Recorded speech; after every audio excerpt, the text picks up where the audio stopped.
Jacob vit en songe sur la pierre qui lui servait d'oreiller une échelle qui touchait le ciel et sur laquelle les anges de Dieu montaient et descendaient. Genèse 28, 12, Jean 1, 51. Cette vision dans sa règle pastorale est particulièrement touchante. Le bon pasteur doit être enraciné dans la contemplation. En effet, c'est seulement ainsi qu'il lui sera possible d'accueillir les besoins d'autrui dans son cœur, de sorte qu'ils deviennent siens.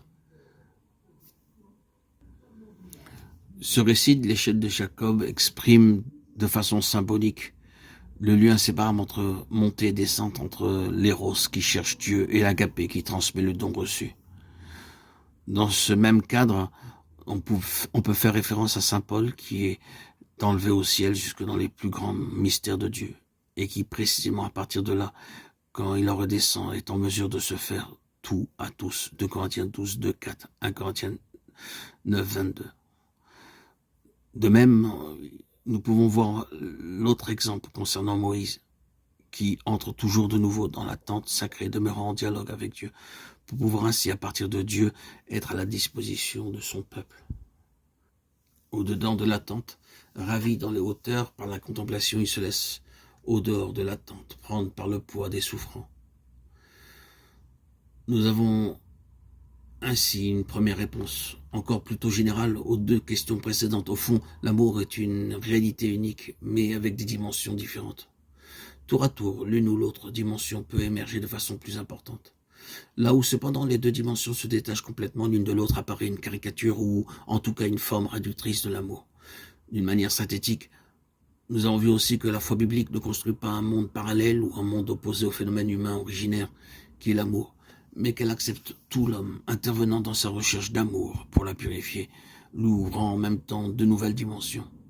Cette nouveauté de la foi biblique se manifeste surtout en 2 points qui méritent d'être soulignés: l'image de Dieu et l'image de l'homme.